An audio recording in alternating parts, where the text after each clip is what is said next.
to the point of realization where I'm at right now. Okay, what you mean by truth? What does that mean? And before you even get out that, shout out to my nigga Marshall. I know he in Houston, San Antonio, Dallas, somewhere.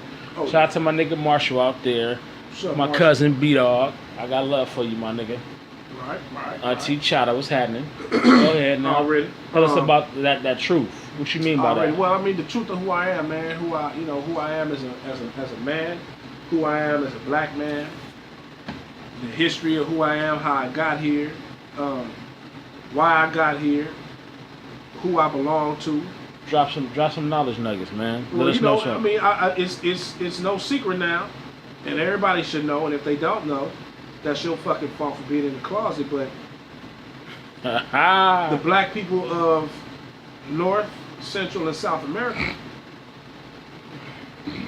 excuse me, are the so-called lost or chosen, no, not so-called lost people of the Bible, man. We the Israelites, or Yasharala, the seed of Yaakov, the seed of Yasharala, the seed of Jacob. Okay, now if I'm somebody that says, if you just told me that and I say, well, so what? What does that mean? What's your next response to that? Well, that means everything, because if you actually believe in the Bible and you read the Bible for what it's worth, you realize how true the Bible is and how false the world that you live in is.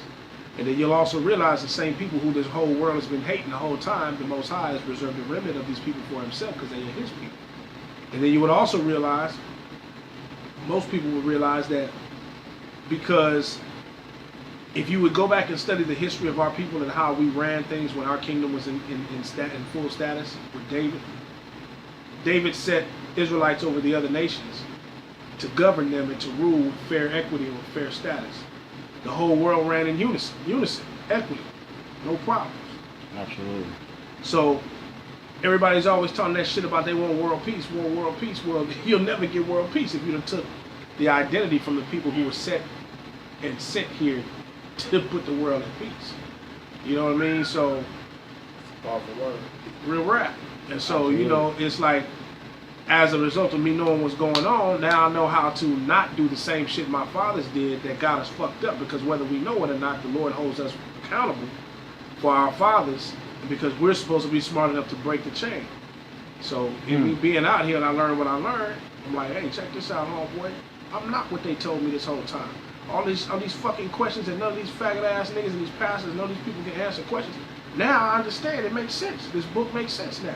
So, now I see why this shit was happening in Ruthie Wild. You know what I mean? So is there a certain pressure that come with that? Is it second nature? Is this something that's your culture? Man, the only pressure is from motherfuckers around me who want me to be like them and mad that I won't. And it was only pressurable when I first found out the truth. Now I don't give a fuck. It's kind of like a badge of honor for me to tell you, fuck all that shit. You know what I'm saying? I'm not doing that. I don't believe in that. This is why I don't believe in it. Show me a scripture where it's written. You can't show me where it's written, I can't fuck with it. That's as easy as it is. That's why, that's another thing too. In me coming out here finding out the truth, I'm able to understand and know that if whatever a motherfucker teach you, man, if it ain't in the book, whoever's telling you this shit is a crook.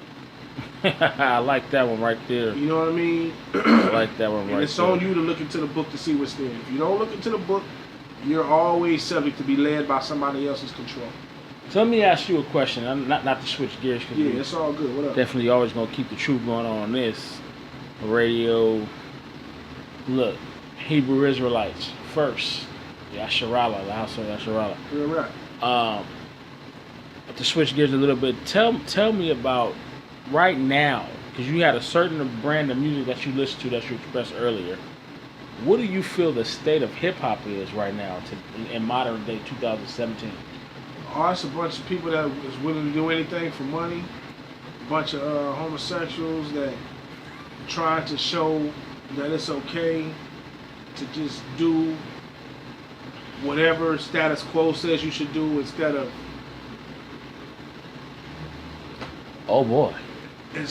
doing what, number one, their own body is telling them not to do. Number two, their soul and their conscience is telling them not to do.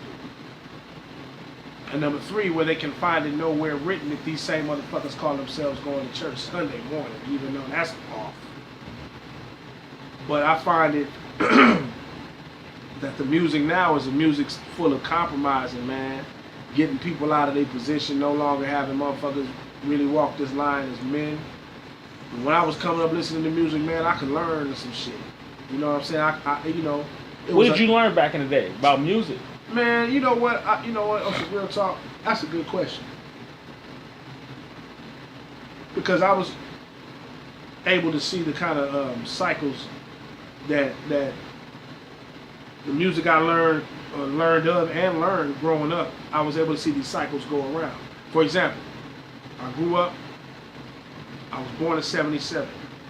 So as early as my mind can remember, 79, 1980, I remember certain disco songs in Donna Summer and shit like that was playing on the radio, like regular rotation. Right. Irene Cara and Flashdance, all that kind of. I remember. Because we grew up off of old school, man. You know, our mothers grew up in this, 50s, 60s, 70s. Well, what I'm saying is, this is music that was playing as I was growing up, living, yeah, like right, listening absolutely. to it. You know what I'm saying, like live.